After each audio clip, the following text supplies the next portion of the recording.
Okay, for today, we will discuss rules of replacement. After mong malaman yung truth table technique, tsaka shortened truth table technique. So, ngayon nasa rules of replacement na tayo. Okay, so by definition, any two logically equivalent propositions can replace each other whenever, wherever they occur. Tagalogin natin. Ang dalawang logically equivalent propositions daw ay pwedeng magpalitan kahit kailan, kahit saan sila magkita. Okay, so let P, Q, and R be propositions. This is our rule number 1. Rule number 1 is what you called idempotent or simply idem. Okay, and this is the definition of that. So whenever you encounter P and P, you can replace that by P. Or if you encounter P or P, that is also P. Because this is logically equivalent, we can move from left to right or right to left. Anong ibig sabihin nun? Ang ibig sabihin nun is when you encounter P, you can replace that by either P and P or P or P. So that is rules or rule number 1, which is idempotent. The second rule is what you call commutativity, also known as COM. Definition: your P and Q is also Q and P. That's the first definition in terms of conjunction. The second definition of COM is your P or Q is also Q or P. Okay? So, that is what you call commutativity. So, simple lang yan. Ang sinasabi ng COM, kapag you are in conjunction or disjunction, pwede mong pagpalitin ng pwesto yung propositions na involved. For example, if you are in conjunction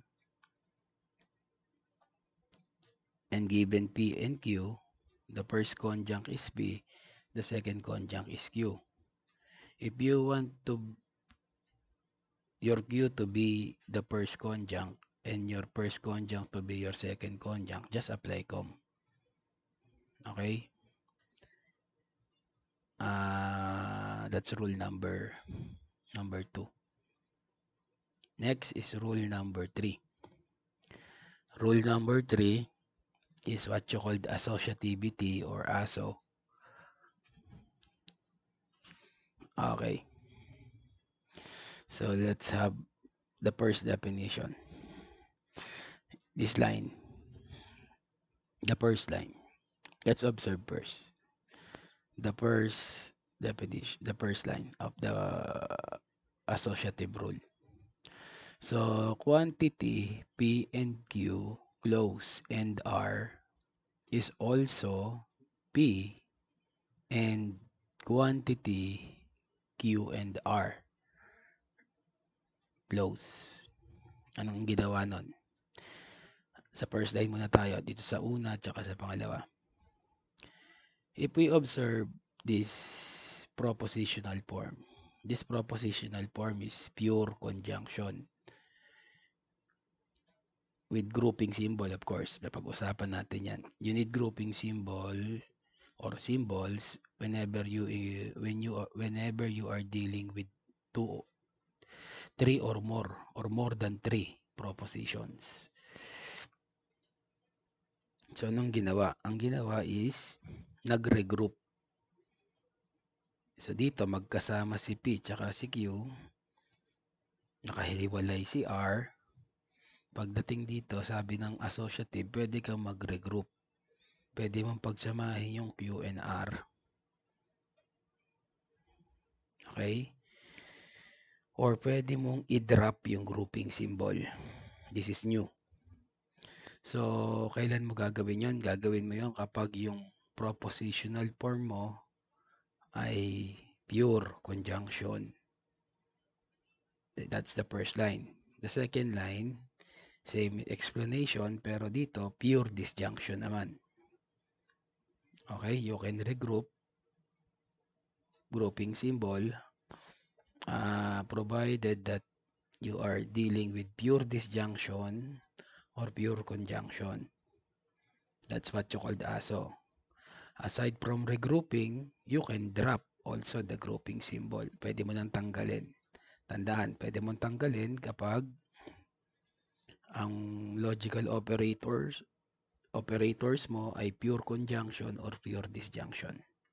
That's number 3. Number 4,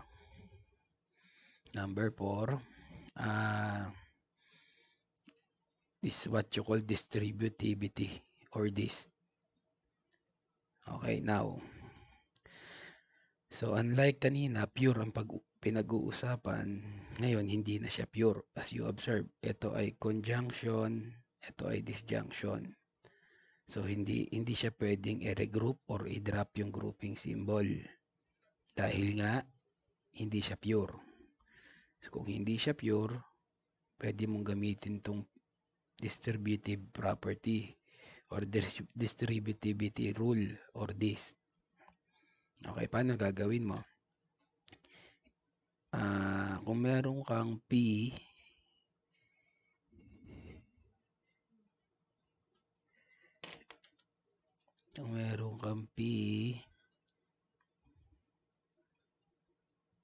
and Q or R, etong P na to papasok sa loob ng Q or R. At ang magiging result, this is logically equivalent to P and kasama yung operator sa labas, Q, tas group mo, or P or R. No, that's not or, that's and. Kasi nga kasama yung end ng P sa pagpasok niya sa Q or R. So that's what you call distributivity or this rule number 4. Ganun din yung sa line number 2. So same explanation. Kumbaga yung operator niya ay or end or end or. So pwede mong gawin yung distributivity or this. Ngayon, kung mapapansin mo yung rule number 1 to 3 to 4 natin, actually hanggang 5, walang binabanggit na main operator na implication. Yung mga nakikita mo diyang mga operator, nyari sa commutativity, kailangan either ang main operator ng propositional form mo ay and ay disjunction or conjunction lang. Ganun din sa idempotent. Sa associativity. Yan. And or.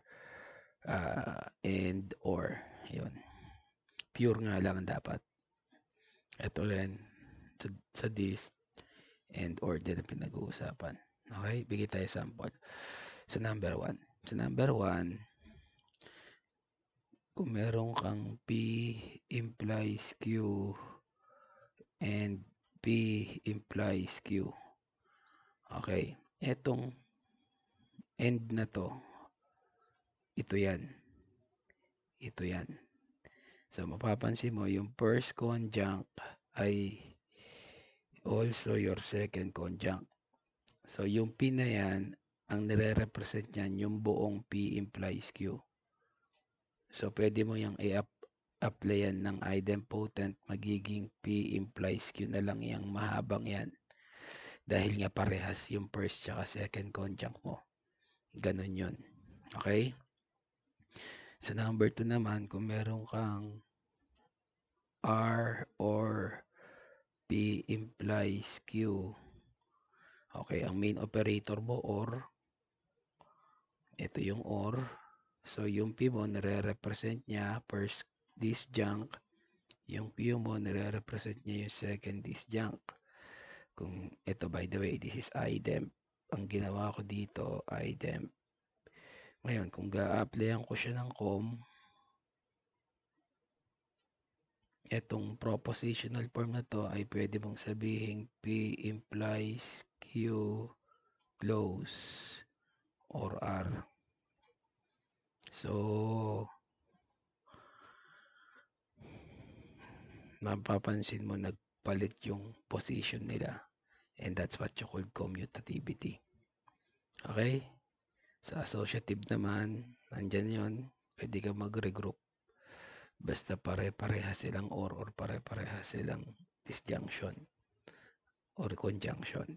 Pure ang usapan sa this. Okay? Ito yung this. Pinaliwanag ko na kung paano nangyayari. Ito yung, ang way nito from left to right. So, kung meron kang P and quantity Q or R, pwede mong ipasok yung P and sa loob ng Q or R. At ang magiging result ganito. Mapansinin natin yung nangyari. In this part, the main operator is conjunction. The sub-operator is disjunction. After ng distribution, nagpalit. Yung sub kanina naging main at yung main ay naging sub. Makikita mo yan. Okay? Ngayon, again, that is from left to right movement. Ngayon, dahil nga logically equivalent sila, pwede silang magpalitan. Paano naman yung explanation ng right to left? Yung right to left. Okay. Yung right to left, ganito yon. Kung from right tayo. So, meron kang P and Q or P and R. Mapapansin mo, meron kang P and dito and P and dito. Kung sa college algebra to or sa algebra, ang tawag dito factoring. So, mapapansin mo, common yung P and sa parehas disjunct. So, labas mo yung P and, tapos yung matitira, yung Q or R, i-group mo. So, lalabas tong nasa left side mo. Okay? Again, in any rule, because this is logically equivalent to each other, you can move from left to right or right to left. Pag nakita mo yung left, pwede mong palitan ng right. Or pag nakita mo yung right, pwede mong palitan ng left. Tandaan nyo yan. Logically equivalent means biconditional in general. Okay? Now, let's talk about the fifth rule. The fifth rule is what you call De Morgan's Law, also known as DM. So, paano yung DM? Dito tayo. So, kung meron kang knot of quantity P and Q, ang De Morgan's Law niyan is parang distribution ng knot sa loob ng propositional form. So, ang mangyayari dito by DM, yung knot papasok sa P at papasok sa Q. Sa pagpasok ng knot sa loob ng P and Q, yung end, pay attention, yung end magiging OR. Okay, that's the first line. Ito yung explanation ng first line. Okay, papasok to sa loob. Makikita mo, pumasok, yung end naging OR. Okay? Ganon din yung mangyayari kung siya ay OR. Papasok siya sa loob, pero magiging end na siya. Magiging not P and not Q. Okay, para to demonstrate kung anong ibig sabihin ng logically equivalent, i-demonstrate natin yung De Morgan's. Ganito yan, yung DM. Yung DM sabi, kulang tayo isa. Yung knot of P and Q ay logically equivalent sa knot of P or knot Q. So, para ma-verify natin, pwede natin gamitin ng truth table technique.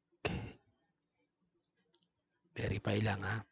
You can do this sa lahat ng rule at makikita mo they are logically equivalent talaga. Kung paano yon ganito. Meron akong P tsaka Q. Ang assignment natin dahil dalawa, 1, 1, 1, 0, 0, 1, 0, 0. Yan yung assignment ng dalawa. Alam mo na yan from the start. Okay? Ngayon, gawin natin yung P and Q. Yung P and Q, alam natin, conjunction is true when both conjuncts are true. So, this is 1. Otherwise, conjunction is false. Tapos, kunin natin yung negation niya.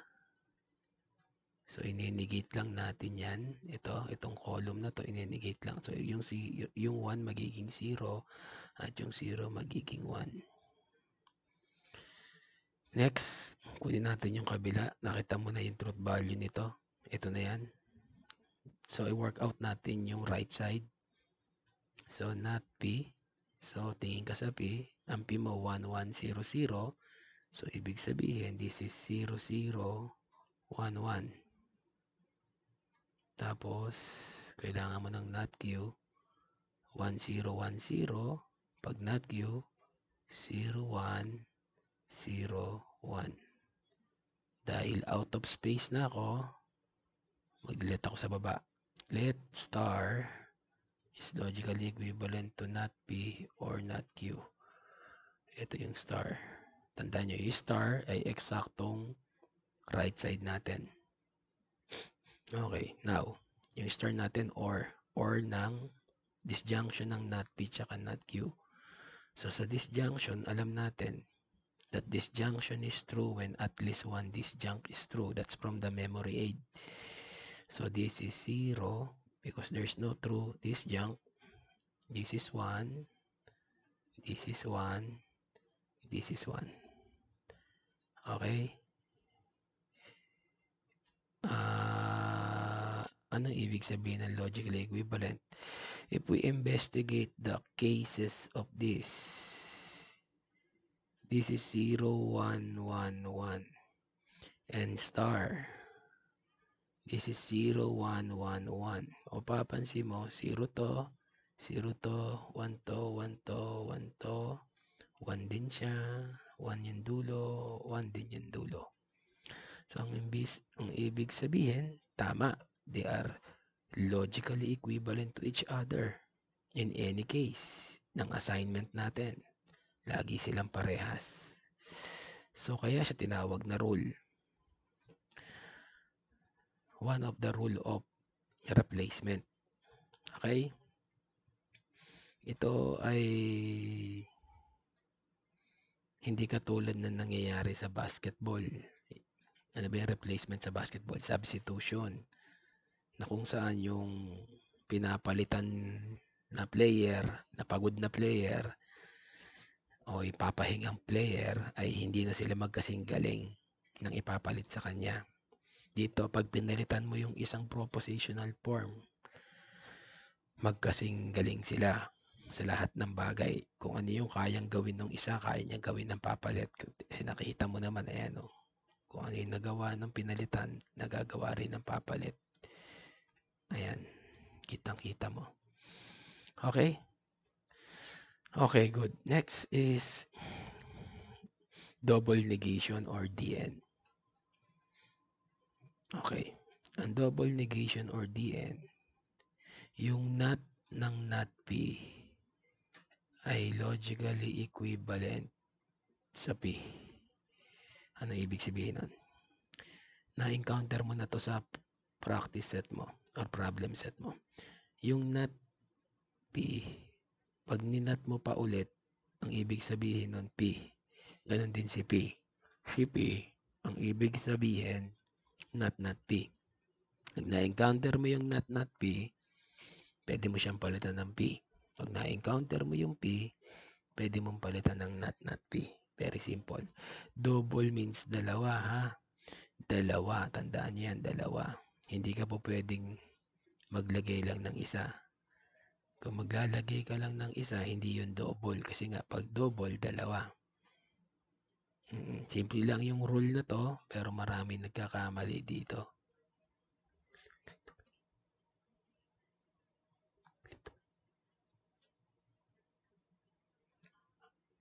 Medyo lumilindol May lindol pa rin.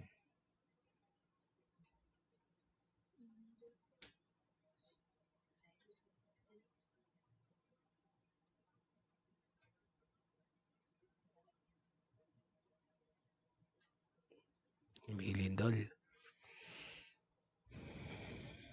Sige. Okay. Now, Masa Tarlac lumindol kanina Yung balita sa Facebook. Tuloy ko lang to Okay.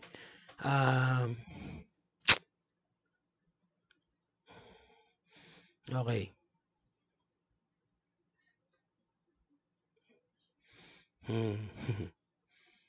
Rule, okay. Sabi ko nga marami nagkakamali sa double negation kaya ingatan nyo yan. Tandaan nyo yung double. The word double means two. Okay? Pakita natin yung truth table para mas ma-appreciate natin. Kung meron kang P, ang ibig sabihin ng P mo ay 1 tsaka 0. Pwedeng tama, pwedeng mali. Yan yung definition ng proposition. Ngayon, ang ibig sabihin ng not P, i-negate mo yung P. 0, 1. So, pag ninegate mo pa yung negation ng not P, ang tawag doon not P.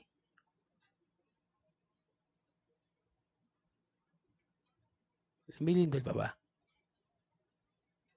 Ang tagal na lindol na, no? Not P. So, itong 0 na to, inenegate ko, magiging 1. Itong 1, magiging 0. Kung mapapansin mo, itong P, tsaka not P, in any case, pareha sila. Okay? So, because they are logically equivalent to each other. Okay? Now, how about contrapositive? Contrapositive or C+.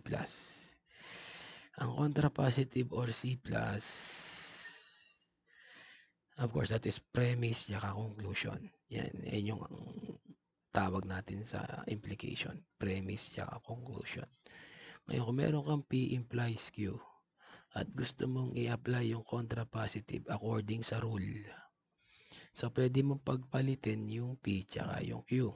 Pero dapat i-negate mo. Ito ay magiging not Q. Ito ay magiging not P. Implication pa rin.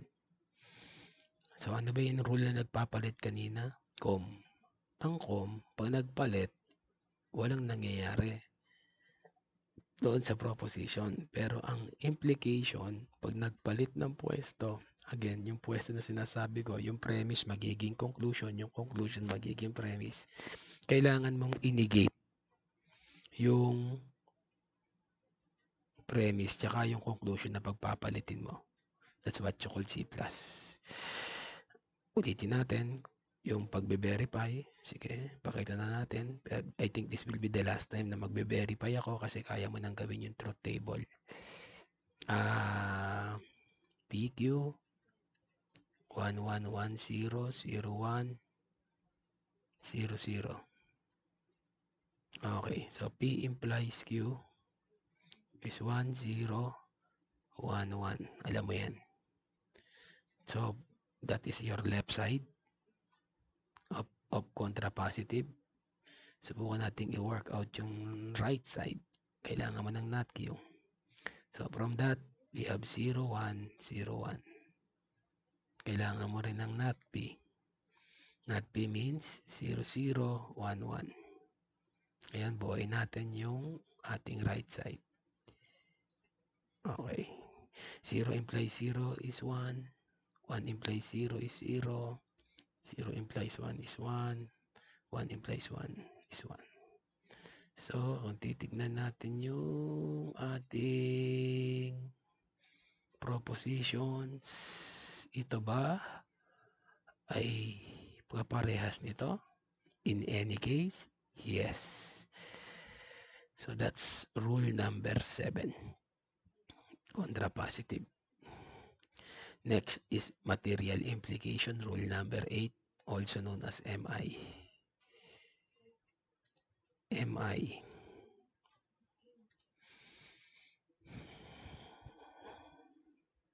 Okay. So ano ang MI? Ang MI, bibigyan ka ng P implies Q. Pwede mo yung palitan ng not P or Q. Ano yung not P? Ito, magta-transform yung implication sa or, sa disjunction. Pero hindi basta-basta magpapalit lang. May mangyayari sa component propositions. Yung premise ng implication ay magninegate as the first disjunct of disjunction. Pero yung conclusion, Q, ay kukopyahin mo lang as second disjunct. Ganun kasimple. Sabi ko nga dito, ito yung palatandaan ko to. If you want to apply premise, if you want to apply material implication, ang rule dyan, negate, change, copy. So ano yung negate? Ito yung negate. Ito yung change, implication to disjunction. Ito yung copy, Q. Okay? Okay. Yung mga pinag-uusapan natin ngayon, nakikita mo P, nakikita mo Q. Yan ay hindi literal na P at hindi literal na Q. Tandaan mo, ang proposition kahit gaano kahaba yan. For example, P, N, A implies W or R. Pag kinlose ko yan, pwede yan mag-stand as P. Isa lang yan. Yan ay P, proposition. Okay? Next is material equivalence. Ito yung ibig sabihin ng material equivalence. Ginamit ko na to demonstrate the truth table of biconditional. Ito yung ginamit ko doon. Okay? Kung meron kang P if and only if Q, pwede mong palitan ng quantity P implies Q, close, and Q implies P. Quantity Q implies P close. Yan yung pwede mong ipalit. Or pag nakita mo to, pwede mong palitan ito. Okay, hindi ko na i-verify. Na-explain ko na. Rule number 9.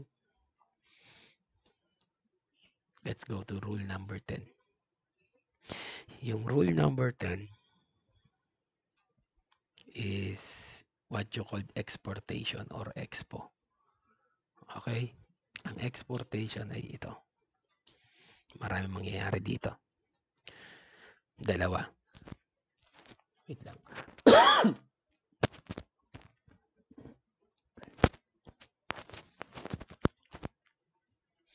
Okay.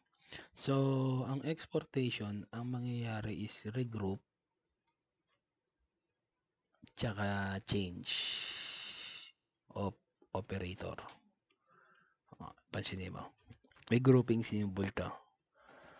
Pagdating sa kabila, yung magkagrupo kanina, hindi na sila magkagrupo ngayon. Kagrupo na siya nung nasa labas kanina. So, ito yung regroup.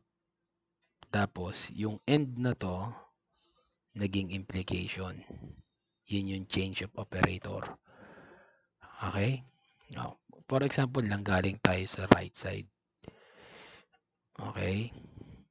So, regroup tayo.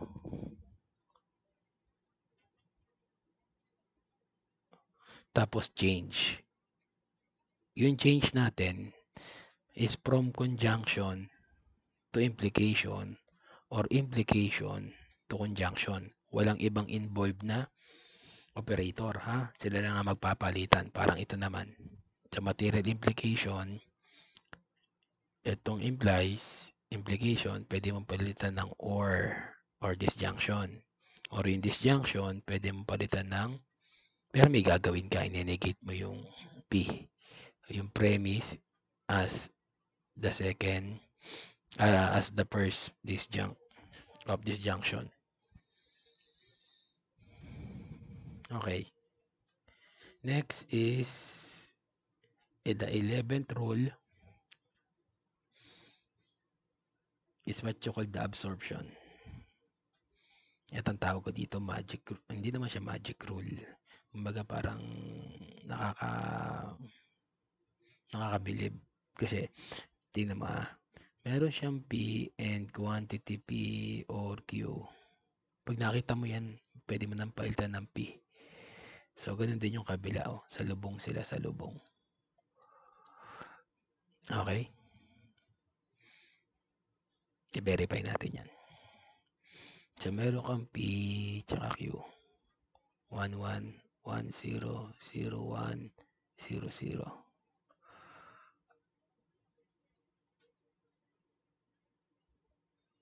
Okay. Kailangan, ang i-verify ko yung first line lang. Ito yung first line. So, kailangan mo ng P or Q. P or Q is 1, 1, 1, 0. Tapos P and P or Q. Ano yan? Ito yung P, ito yung P or Q. And yung gagamiting operator. 1 and 1 is 1. 1 and 1 is 1. 0 and 1 is 0. 0 and 0 is 0. Okay? Ito, hindi ko na gagawin to kasi meron na akong P. Ito yung P ko. Pero pansinin mo, yung P and quantity P or RQ ko ay kaparehas lang ng P. 1, 1, 0, 0, 1, 1, 0, 0. Ang galing. So, ganun din sa second line. Kung gusto mo i-verify mo na lang. Pero parehas lang yan. Sigurado kasi nga, rule siya. Okay, so that's rule number 11, absorption. So, at this point, pinapaliwanag pa lang natin yung mga rules. Nasa rule number 11 na tayo, tapos na. So, ito yung rule number 12. Ito, self-explanatory na to, galing ng STTT. Okay, alam naman natin ang ibig sabihin ng not zero, 1 yun. Umpisa pa lang, alam na natin yan sa negation. Kapag nag-negate ka ng 0, ang negation ng 0, 1. Ganun din yung negation ng 1, alam natin 0 yon. Ito, explain ko to. Bakit ito 0? Sabi, bakit yung P and not P ay 0? Okay. Pag sinet mo si P na 1, automatic to 0 to. Magiging 1 and 0 yan. So, alam natin 0 yan. Sa madaling salita, itong P and not P, first conjunct tsaka second conjunct, ay hindi po pwedeng parehas 1. Okay? Wala nga pwedeng mangyari dito. Pwedeng 1, 0, tsaka 0, 1. Kasi nga, isa lang yung P natin. Tsaka, isa lang yung pinag-uusapan nating proposition dito, P tsaka not P. Pag 1 to, 0 to. Pag 0 to, 1 to. So, ba't siya naging 0? Kasi yung conjunction magwa-1 lang kapag 1, 1. That is 1. Dahil hindi nga posible yung 1 and 1 sa form na to o sa form na to, siya ay laging 0. At may tawag tayo dyan, absurdity ang tawag natin dyan. Okay? How about this? Ito kasi sigurado na may 0 to. Kaya hindi siya magiging 1. Kaya lagi siyang 0. Okay?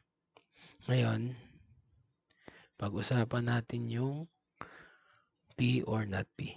P or not P. Yung P or not P, kagaya nung kanina, pwede yung 1, 0, tsaka 0, 1. Dahil or to, alam natin 1 or 0 is 1, 0 or 1 is 1. So, this is 1. Kasi mapapansin mo, 1 nga.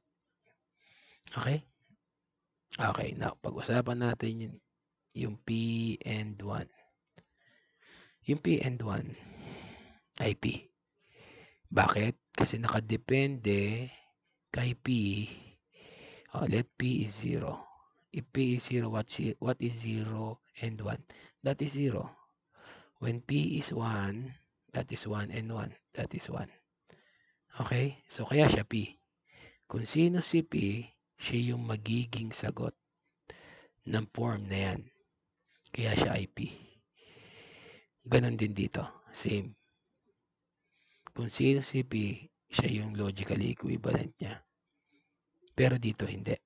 Bakit? Kasi yung P and 0, uulitin ko, sa conjunction kapag may 0 ka na, 0 na yon. Pero sa disjunction kapag may 1 ka, 1 na yon. So 12 yung rules, tapos na tayo mag-explain ng rules. 12 yung rules. Tapos na tayong mag-explain ng rules.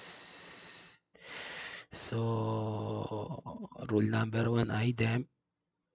Ingat lang ha, may idemp tayo. Magkatunog to. May ident tayo. May mga magkakatunog. May MI tayo, may ME. Meron tayong DN at meron tayong DM. Ingat lang. Mga shorthand lang naman yan para hindi natin sulat yung buo. Okay, so at this point, we are now ready to do some problems. Okay. Subukan nating mag-solve ng problema. So, yung problemang hinanda ko dito, bilangin natin. 1, 2, 3, 4, 5, 6, 7, 8, 7, 8, 9, 10, 11, 12. That's the last 12 numbers ang ating problem. Hindi ko sasolve lahat yan. Bibigyan kita ng pamractice mo. Pamractice means hindi mo ipapasa, pamractice mo lang. Kung may time ka, sagutin mo. Kung gusto mong mag-aral mag-isa, may sasagutan ka na. Now, how can you determine kung tama ginawa mo? Pwede mong i-PM sa akin kung nakatapos ka ng gawain. Or i-PM mo sa group para lahat makita na gumagawa ka. Sa group na lang, wag na sa akin kasi may mga time kasi na may klase rin ako na ibang section or ibang subject. So sa group na lang para alam ko ikaw yung estudyante doon. Okay, so let's try this one. Direction natin, use rules of replacement to show that the following propositions are logically equivalent to each other. If there's a problem about the given propositional form, then give your suggested propositional form for they can be equivalent. May points pa. Example lang. Burahin na natin yan. Okay, so ito yung ating problema. Sige, bago tayo magsimula ng problema, subukan nating i-prove yung yung exportation. Let's try exportation.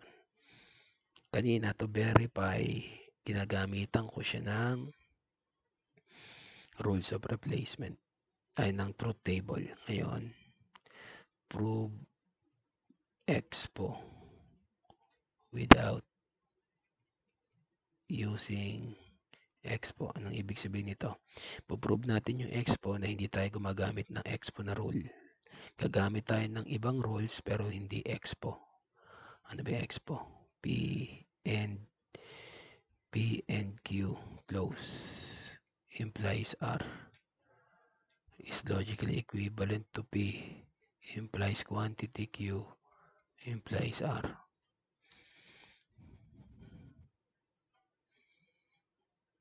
Okay. So, paano yun? So, dito sa ganitong problema, mamimili ka lang ng isang side mo. It's either mag-work ka sa left, pakita mo yung right, or mag-work ka sa right, ipakita mo yung left. Hindi pwedeng sabay. Kaya subukan natin mag-work sa left. O sa right na lang. So, dahil itong main operator na to, tignan mo ito ay P implies something. Let's say P implies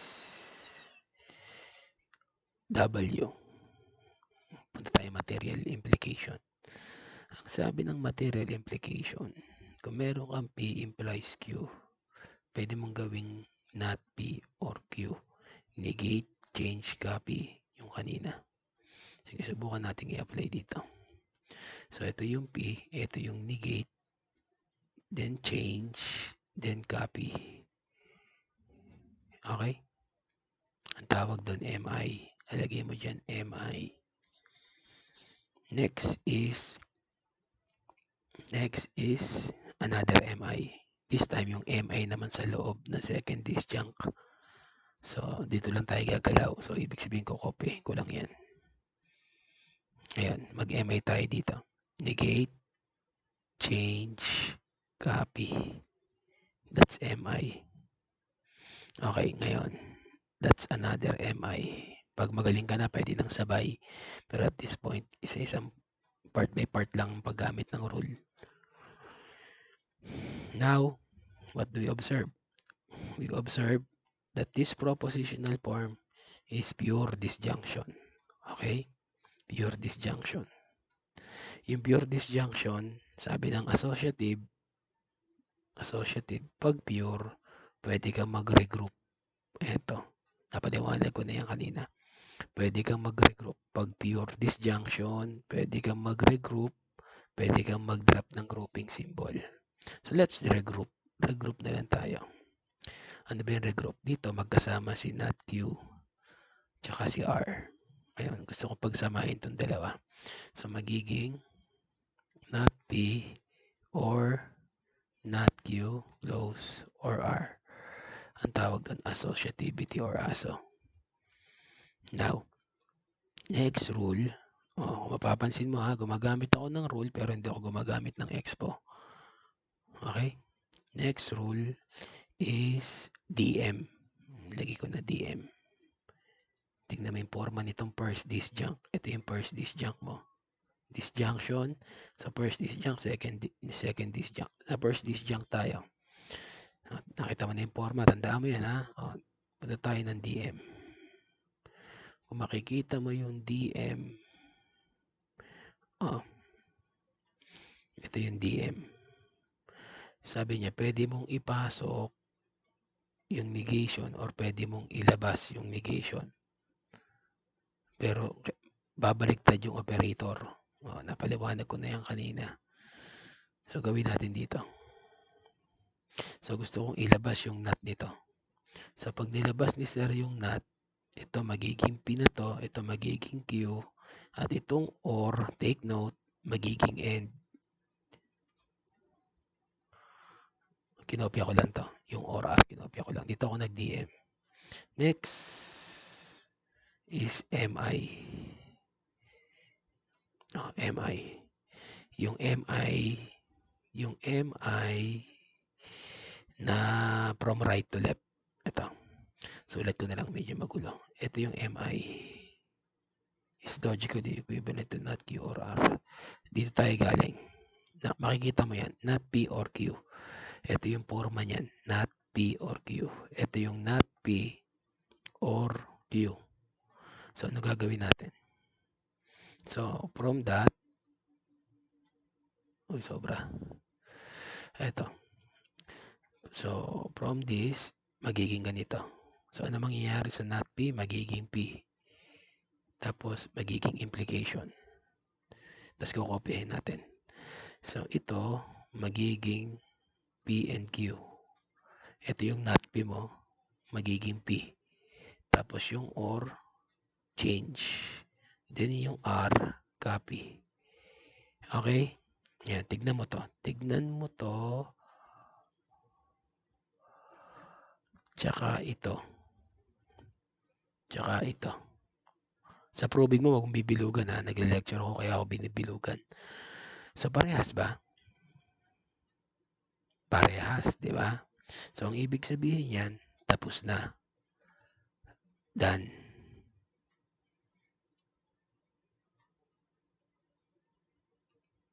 Ibig sabihin, hihinto ka, you work from right side, pinakita mo yung left gamit yung rules na hindi ka gumamit ng expo kasi pinagbawalan kang gumamit ng expo because this is exactly exportation.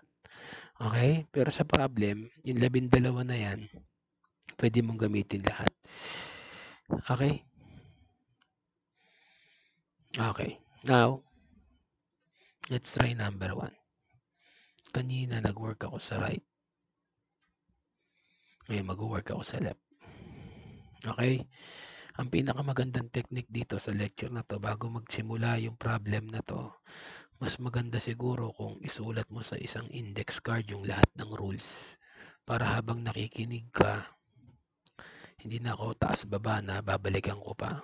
Total, kabisado ko naman yung rules. Bago ka magsimula sa part na to, i-post mo muna, tapos o kaya tandaan mo yung oras, tapos balikan mo yung mga rules, o kaya I will send na lang the copy of rules sa room para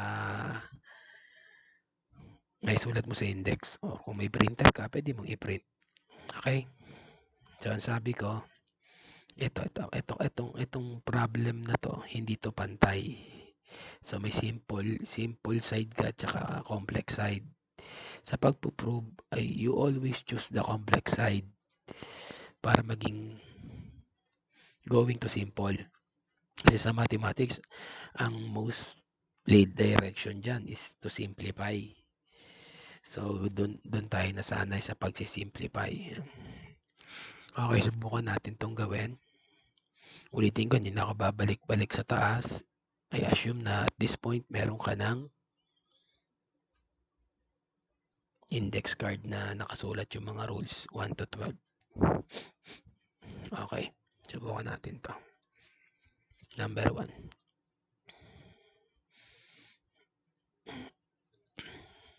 So, the first rule na gagamitin ni Sir ay MI. So, ito yung mean operator. Gagawin ni Sir na yung implication nito gagawin kong disjunction. Ayun kasi ang MI. Okay, so ang gagawin ni MI is negate. Negate natin yung first.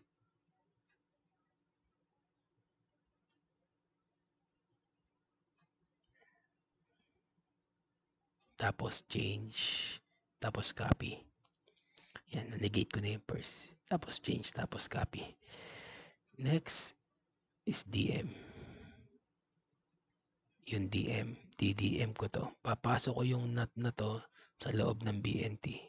So what will happen is not B or not T and not T or W. Yung mga part na yon inulit ko lang. Dito lang ako nag-work ng DM sa part na to. Okay? Next is COM. Dalawang sunod na COM to. Ito muna i-COM ko. Itong nasa loob ng not B or T na to. So, kukopyahin ko lang yan. Mag-a-apply ako ng COM dito. Magiging not T or not B. And not T or W. Okay? Next is magko-COM uli si Sir. This time, ito naman yung i-COM ko. Itong end na to. So, mauuna yung not T bago ito. Subukan natin. Not. Ito yung not tsaka quantity. Ito na. Magko-COM na ako. Mag-uuna yung not T and not T or not B or W. That is COM. Ngayon, next rule ko, expo. Yung expo, kung mapapansin natin, itong not T na to, tsaka ito not T, parehas. Tignan mo yung rule mo na expo habang ini-explain ko to. Ito yung not T, ito yung end, ito yung or. Okay? Dahil parehas siya, ang sabi ng expo, kung ano yung parehas siya ay matitira. So, itong buong ito, magiging not T na lang. Okay? Pero yung not T na to, dahil ngayon not na yon, may not pa sa labas. Or W. Next is DN, double negation. Yung not T, is T or W. Next is MI. Negate, change, copy. Next is C+. Yung C+, magpapalit. Tignan mo yung C+ index mo. Magpapalit yung dalawa. Pag nagpalit, may mangyayari. Inenegate mo pag nagpalit. Inenegate mo kapag nagpalit. So, yung W na to, magiging not W. Yung not T na to, magiging not T. Tapos, by double negation, DN, not W implies T. Ito yung nag-double negation. Kung mapapansin mo, itong not W implies T is exactly this. So, ibig sabihin, tapos ka na. Gamit mo yung rules. Okay? You're done. That's number 1. Okay? Hindi yan madali. Yung number 1, hindi yan madali. Okay? Subukan natin yung iba. I will leave number 2.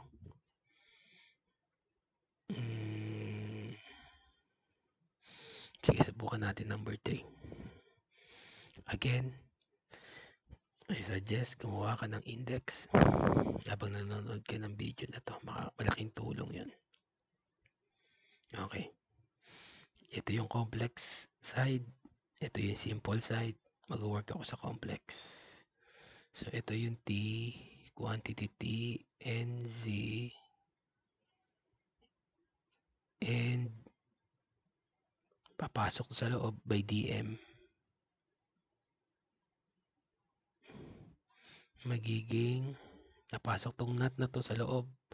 Magiging not T, and na yun, babaliktad, not C, close mo yan, and Z. Okay, so that's DM. Ngayon, kung mapapansin mo, mayroon tayong not dito, not, gagawa tayo ng DN para mawala yung not na yan. So, T and Z, and not T is T, and not Z is Z. Ito, copy lang to. That's the end. Okay? Now, as you observe, ito end. Actually, lahat sila end. No? Lahat sila end. So, pwede natin i-drop yung grouping symbol or regroup na lang. Regroup. Ito, T and C and T and C and Z. Ang tawag doon, associativity. Kasi nga, pure end siya. Next is idemp. Tignan mo yung idemp sa index. Ito, tsaka ito parehas. Pag parehas yan, para siyang P and P. Pwede ko na siyang isulat ng P. Kaya lang yung P dito, T and Z. NZ. Okay? Ito yung NZ. Ito yun. Ito nag-idemp to. Next is associative uli. Magiging T and Z and Z. Okay? Bakit ko na-applyan na associative? Kasi pure uli. Pure conjunction uli. Pwede ako mag-regroup. Tapos idemp uli. So, makikita mo, Z and Z is just Z. Next, apply tayo ng double negation, DN. Sa labas, not Z and Z. So, parehas lang yon. Double, nagdagdag ako ng dalawa. Hindi ako nagdagdag ng isa, nagdagdag ako ng dalawa para sa T and Z. So, not T and Z. By DM, papasok yung not na isa lang ang pasok, magiging ortho. Okay?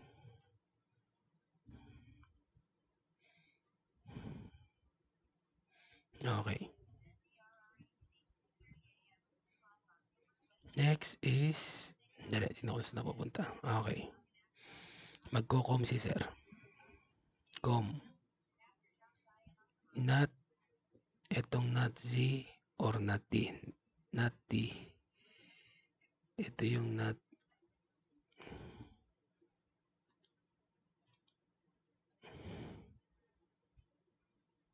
D. Tingnan ko ng ganito. Nagpalit yung nasa loob. Nagpalit na. Tapos, mag-MI si sir. Sorry.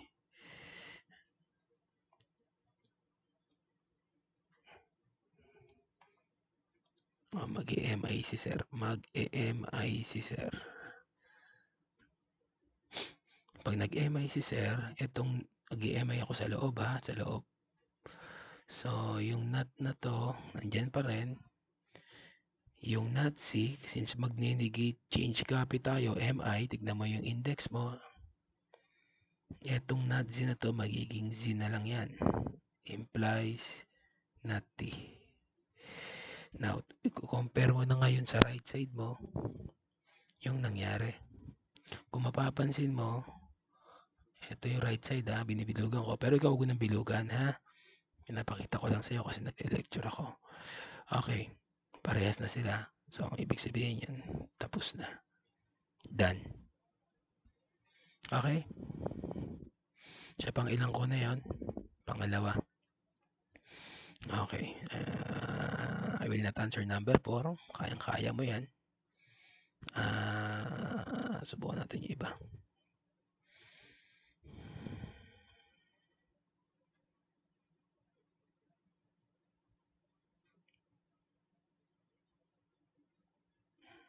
Ito, subukan natin number 9. Yung mga mahahaba, ito tulad nung yan, mahahaba. Hindi ibig sabihin ng mahaba yung space ay mahirap po sagutan. Hindi naman. Lagyan ko lang talaga ng malaking space yan. Kasi kung sakaling sagutan ko, taba kasi ng sulat dito. Ipisan ko ngayon sulat. Okay, pero hindi yan mahirap. Halos pantay-pantay lang sila ng level of difficulty. Sige, sagutin natin yung pipe. Ito mahaba yung pipe. Sige, sagutin natin yung pipe. Mas complex yung mas complex tong left kaysa sa right. So dito tayo mag-work. So apply MI ako. MI. MI. Tingnan mo yung index mo. MI ako. Not P and not Q. Ito yung negate ko. Ito yung change. Then ito yung copy. Tapos close. Implies M.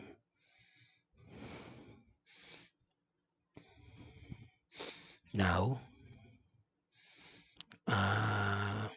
actually, wag niyong gagayahin yung ginagawa ko na ganyan, lumilipad. Nasusulat ko kasi kagad yung rule. Ayusin ko na lang. Implies MMI. Implies M. Tapos, ang ginawa ni Sir MI. Tama naman, MI. Ito yung MI dito.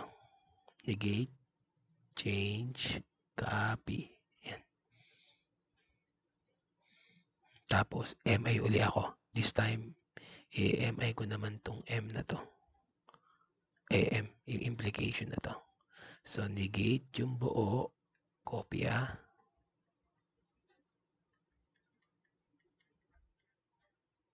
change, copy. Okay, that is another MI. Tapos magdi-DM si sir, ito niya, magdi-DM si sir at the same time magdi-DN. Paliwanag ni sir. Itong nut na to, papasok ko sa loob nito. Dalawa lang muna to. Dahan-dahan lang. Ito yung dalawa. Naka-group naman eh. Pag ang propositional form naka-group, isa lang yun. Sa pagpasok nitong nut na to, madodoble yung nut na to. Dahil may DN na ako, mawawala na yon.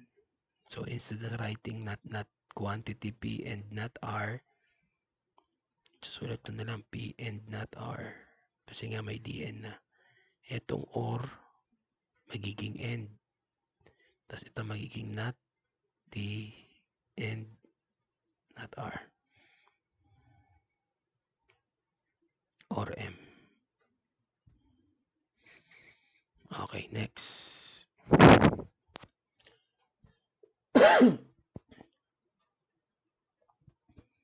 Now,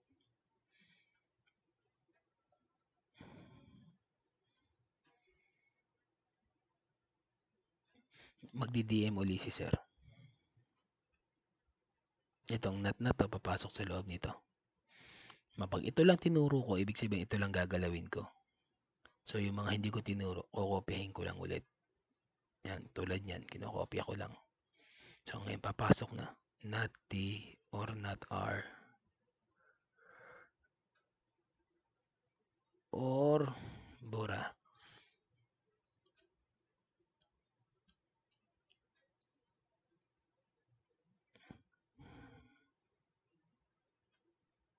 Or M.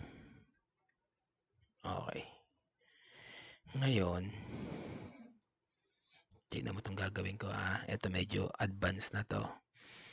Mapapansin mo, hindi siya pure. Tama. Hindi siya pure conjunction or pure disjunction. Tulad nito, end to, end to, end to, ito or then. Okay? Dito lang ako mag-work sa loob. Da-drop ko muna yung grouping symbol ng mga end. Ng mga end. Ito end to, drop ko yung grouping symbol. Ito end din. Ito hindi ko na-drop kasi hindi siya end. Okay? Or M. Tawag dyan aso. Okay. Ngayon, i-regroup ko. So, pwede ko naman i-regroup diretso pero pinakita ko lang sa iyo kung paano mag-drop ng mga end. Ito again, hindi mo pwedeng i-drop kasi or yun. So, aso ulit. Regroup naman ako. Magiging P and regroup. Not R and not T or not R. Tapos group ulit. Or M. Next is COM. Sa COM, pagpapalitin ko to. Ito lang yung tinuturo ko. So, ito lang gagalawin ko ha. So, kukopihin ko lang yung hindi ko tinuturo. Okay, ito na ako kapalit.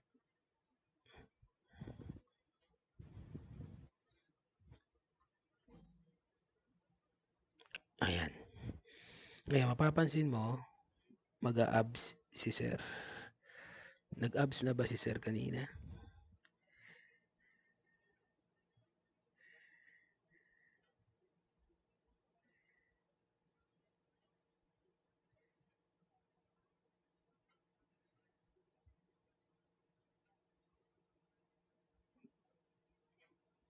Wait lang ha.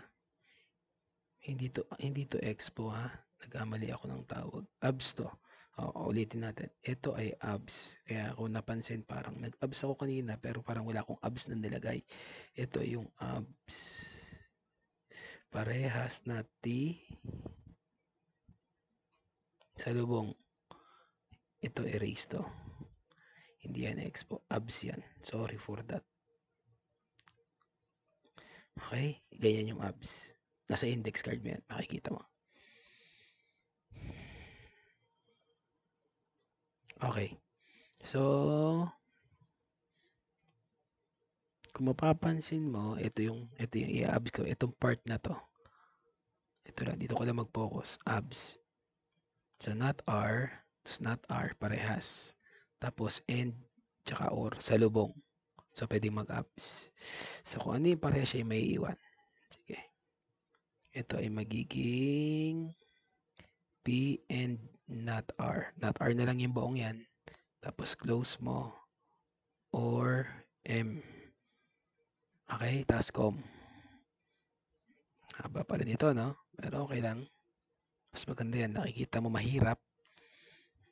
Mas maganda mag-example ng mahirap kasi nakikita mo yung sitwasyon kung paano i-solve. Okay, magko-com si sir sa buo. Ibig sabihin sa buo, sa main operator ako magko-com. Pwede mag-com, tignan mo sa index, kasi or.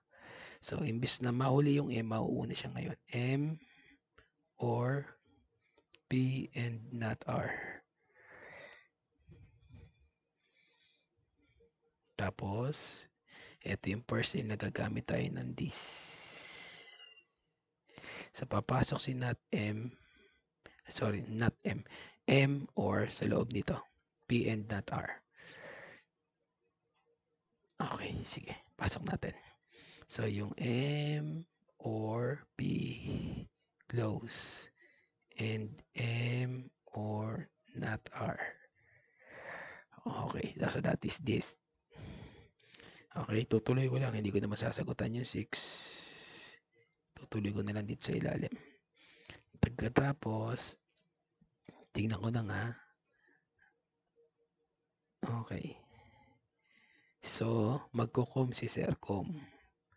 Ngayon, siguro tinitignan mo kung bakit ko inaangat. Inaangat ko kasi gusto kong makita, tingnan mo dito, kailangan mauna yung R implies M sa MP. Ito kasi meron akong MP tsaka RM. Iko-com ko pa uunahin ko yung R tsaka M na magkasama. So, pwedeng mag-com kasi endo. So, ito ay magiging M or not R and M or P. Tas com uli. Kaya masyadong mahaba yung solution kasi hindi ko naman pinagsasabay-sabay yung mga rules. Isa-isa ko kasi nga baka malito ka. So, dito lang ako magpo-focus ng com sa loob na to. Magiging not R or M and P. M or P. Okay, tingin ako sa taas ha. Tingnan natin yung sequence ng letter. Dapat R, M, M, P. R, M, M, P. Okay, pares na ang sequence. So, that's good. Next is MI si Sir. MI. Sa part na to.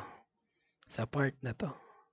Negate natin yung not R. Magiging R. Change, copy.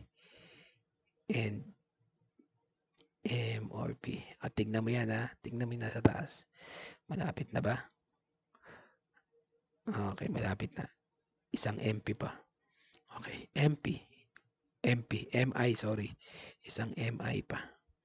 MI again. This time, yung MI naman dito. So, dito lang. So, copyhin mo lang yan. R implies M and negate, change, copy. Okay, mapapansin mo, pares na sila. Done na yan. Kahit tignan mo. Titigan mo ha. R implies M and quantity, not M implies P. R implies M and quantity, not P implies P. Parehas. Done. Okay? Oh, yung mga sinagutan ko, ayan, siguro yung mga mahihirap. So, yung mga hindi ko sinagutan, pwede mong pagpraktisan, tapos pakita mo sa akin. Medyo ayusin nyo lang yung pagkakasulat para hindi tayo mahirapan. 7. Ito, subukan ko yung number 8. Okay. Biro mo yan, mag-equal sa 1. I think this will be the last example for this video. Tingnan ko muna ha. Yung iba. 8 or 9. Dito gagamit ka ng ident dyan kasi magiging 1 eh. 1. Ident ang pinaka-key dyan. Hindi ko sinasabing ident lang. Ident ha. Hindi ident. So, since nagbigay na ako ng tip doon, dito tayo sa number 9. Ito halos parang parehas. Pero mas complex yung left. Dito tayo gumawa. So, ang gagawin ni Sir dito, MI. Negate mo to. Kung negate yan, magiging not T implies P na lang. Mawawala na yon. Then change, then copy. Tapos MI uli. Negate mo to. Dito tayo mag-MI ha. Dito lang. Negate mo yan. Change, copy. Tapos, dahil pare-pareha silang or, we can regroup. Ang tawag doon aso. Tignan mo yung pupuntahan natin, STP. STP. Sequence lang yun ha. Check the sequence. STP. Ito ay TPS. Sige, wag tayo muna mag-aso. Mag-com muna tayo. Com. S. Unahin natin yung S or T or P. So, nasa na tayo? Nasa STP na ba tayo? Nasa STP na? Yes. That's automatic na parehas sila ng sequence. Pero hindi pa siya pala parehas. Ngayon, mag-a-associative si sir, i-regroup niya. That's what you call regroup or ASO. I can do that because that is pure disjunction. ASO is only good for pure conjunction or disjunction. Next, MI si sir. Negate, change, copy. Parehas na. Done. Okay? So, ano yung mga numbers na hindi ko sinagutan na pwede mong pag-practicean? Okay? Number 2, hindi ko sinagutan. Pero, nakita mo na yung mga sinagutan ko, hindi naman madadali. Kaya mo yan. Try mo lang. 4, hindi din. Kaya mo yan.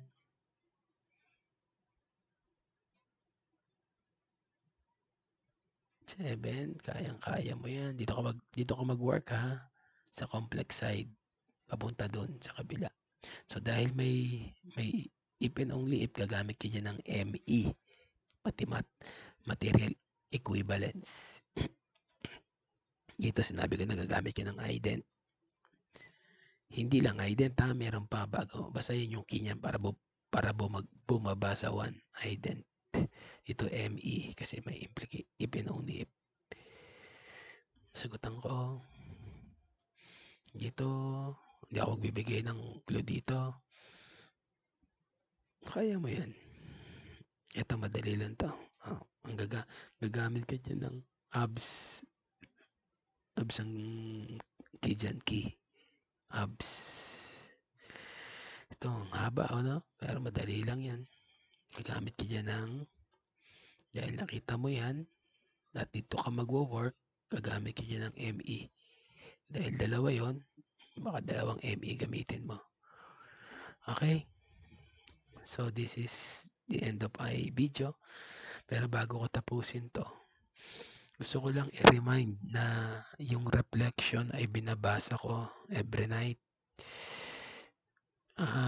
Medyo hindi ko nagugustuhan yung mga reflection because yung iba inuulit lang yung sinasabi ko. Ang gusto ko sanang reflection is ibigay mo yun sa loobin mo sa lecture or sa topic. Huwag mong ulitin na, for example, sa lecture napanood mo that dinedefine ko yung nakasulat yun eh. Inuulit mo lang eh. So, hindi ko kailangan ng mahabang reflection. Ipaliwanag mo yung sarili mo kung ano yung naramdaman mo nung pinanood mo yung video. Nahirapan ka ba? Kung nahirapan ka, ginawa mo ba ng paraan? O pag nahirapan ka, sabihin mo lang. Sa panahon ngayon, ito kahit i-face to face natin to, mahirap yung topic na to. What more, sa video lang tayo nag-uusap. Pero again, hindi tayo magiging mahigpit ngayon. Ang gusto ko lang is matuto kayo. To the point na kahit hindi tayo nagkikita, kahit paano is hindi humihinto yung aral mo. No, kung tatanungin kita kung nahihirapan ka, malamang nahihirapan ka. And that is okay. Kasi nag-aaral ka eh. At yung topic, mahirap talaga. Kung nahihirapan ka, ibig sabihin, that is good news kasi nag-iisip ka. At gawan mo ng paraan yan. Nasa iyo ang video. Intindihin mo mabuti. Okay? Yung about sa reflection. Manood ka ng video, gumawa ka ng reflection. Walang maling reflection. kung ano yung nararamdaman mo. Pero kung uulitin mo lang yung mga sinabi ko sa video or sa nabasa mo, hindi reflection yun. Ang gusto kong reflection, ibig sabihin kung haharap ka sa salamin at kakausapin mo yung sarili mo tungkol dun sa pinanood mo, ano sasabihin mo sa sarili mo? Nahirapan ka ba? Ginawa mo ba ng paraan? May solusyon ba? Ganun dapat ang reflection. Hindi yung sinabi ko tautology is a propositional form, which is always true. Sasabihin mo, I learned that tautology is a propositional form, which is always, ano yun? Hindi ganun yun. Okay? Ayusin nyo yung galing sa'yo. Hindi yung galing sa akin, din yung ibibigay mo sa akin. Yung pag sinabi kong reflection, yung ikaw yun, hindi yung galing din sa akin. Tsaka hindi ko tinatanong kung ano yung mga definition, no? Inuulit mo lang. Also, hangga't maaari, pag binigay yung video, panoorin mo na. Kung possible, may load ka or nasa tahimik ang lugar. Kasi kung papanoorin mo lang yung video, as in papanoorin mo lang na para ka nanonood ng Itbulaga or Showtime, hindi mo maiintindihan. Kailangan mo ng notes dito. And also, itong video na to ginagawa not to entertain you. Okay? Kaya wag ka maghahanap ng perfect na magandang video, na maganda yung sound ng audio. Mahihina, lalakas, may hangin. Ganun talaga. This is not edited. Kung ano yung lumabas, yun yung sisend ko. Wala na akong time para mag-edit. Tsaka hindi to ginawa para ma-entertain ka. Tandaan mo yan. Ngayon, kung mahina, gawa mo paraan. Now, hindi naman tayo pwedeng sumigaw kasi gabi ngayon. Nakikita nyo naman gabi ngayon. Sisigaw ba ako? Sa gabi lang ako pwedeng mag-record. Kasi nga, pag sa umaga, maingay. So, gawan nyo ng paraan. Gawan nyo ng paraan yan. Ha? Hindi ko sinasabing bumili ka ng headset. Pero sigurado ako meron kang kakilalang meron tuwing mag-aaral ka, hiramin mo. O linisin mo na lang muna bago mo gamitin. Tapos linisin mo ulit bago mo isole. Pero meron ka niyan. Okay? Again, this video is not for you to entertain. This video is for you to educate. I-educate ka ng video na to, hindi ka i-entertain ito. Okay? That's all for today. Mag-ingat ang lahat. Kung matatapos din to, magkikita-kita tayo sa room kung sakali. Mas masarap pag-usapan yung subject doon.